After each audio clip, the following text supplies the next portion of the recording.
આપણે આપણા જૂની કહેવતો કે આપણે આપણા સાહિત્યની વાત કરીએ તો આપણે ઘણી બધી એવી કહેવતો જોઈ શકશું કે જેમાં આપણે ટેન્શનવાળી સ્થિતિ માટે પેટની તકલીફ થતી હોય તેવો ઉલ્લેખ કરેલો હોય. જેમ કે પેટનું પાણી પણ નથી હલતું. તો કંઈક એવી સ્થિતિ કે જેમાં તમારે ટેન્શન લેવું જોઈએ. તમને કંઈક એવો સમાચાર મળ્યા છે કે જેમાં તમારે એલર્ટ થઈ જવું જોઈએ. તમારું કે તમારા કુટુંબના વ્યક્તિ જોડે કંઈક ખરાબ થવાનું છે કે કંઈક એવી સ્થિતિ છે કે જો તમે અત્યારે એક્શન નહીં લ્યો તો ભવિષ્યમાં કંઈક તમારે એના ખરાબ પરિણામ ભોગવવા પડશે. કંઈક એવો તમને અંદેશો આવે ત્યારે તમારે એ વસ્તુને ગંભીરતાથી લઈ એનું ટેન્શન લઈ અને કંઈક તમારે એવા પગલાઓ લેવા જોઈએ કે જેથી ભવિષ્યમાં તમને અમુક ખરાબ સ્થિતિનો સામનો કરવાની જરૂર ના પડે.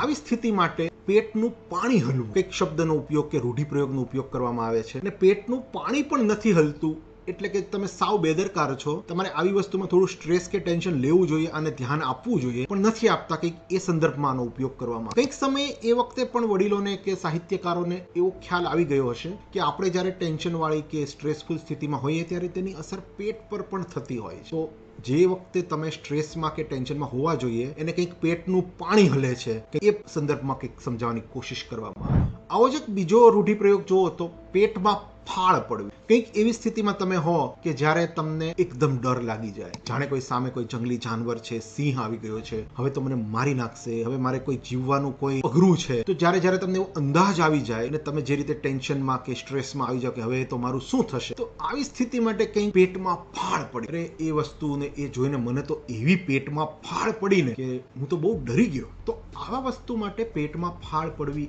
એક રૂઢિપ્રયોગનું. તો આપણને જ્યારે ડર લાગી ગયો, એન્ઝાયટી લાગી ગઈ, એકદમ આપણે કંઈક ભયજનક સ્થિતિમાં છીએ, એના વર્ણન માટે પેટમાં ફાળ પડવી એવા રૂઢિપ્રયોગની કેમ જરૂર પડે? એ વખતે પણ કંઈક સાહિત્યકારોને અને વડીલોને અંદાજ આવી ગયો હશે કે આપણે બહુ ટેન્શનવાળી સ્થિતિમાં હોઈએ, આપણે બહુ જ ડરી ગયા હોઈએ ત્યારે એની અસર પેટ પર પણ થતી હોય છે. એટલે ડર માટે એમણે પેટમાં ફાળ પડી એવા રૂઢિપ્રયોગનો પણ ઉપયોગ કર્યો છે.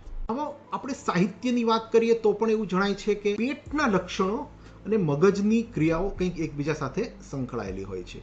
અને જ્યારે એ બંને એકબીજા સાથે તાલમેલમાં યોગ્ય રીતે કામ ના કરી શકે ત્યારે પેટની સમસ્યાઓ ઊભી થતી હોય છે, જેને કહેવાય છે ઇરિટેબલ બોવેલ સિન્ડ્રોમ કે ફંક્શનલ ડિસ્પેપ્સિયા. આ આઈબીએસ નામની બીમારીના લક્ષણોમાં પેટ ભારે રહેવું, ગેસ થવો, અપચો થવો, હોડકાર આવવો, થોડુંક જમ્યા પછી પેટ ફૂલી જાય વગેરે વગેરે થતું હોય છે. અને તેના મેં ડિટેલ વિડીયોઝ યુટ્યુબ ચેનલ પર ભૂતકાળમાં બનાવ્યા છે જે તમે જોઈ શકશો. અને આ એક માનસિક તકલીફ છે અને એની ટ્રીટમેન્ટ વડે એમાં બહુ જ સરસ અને સુંદર પરિણામ મળે.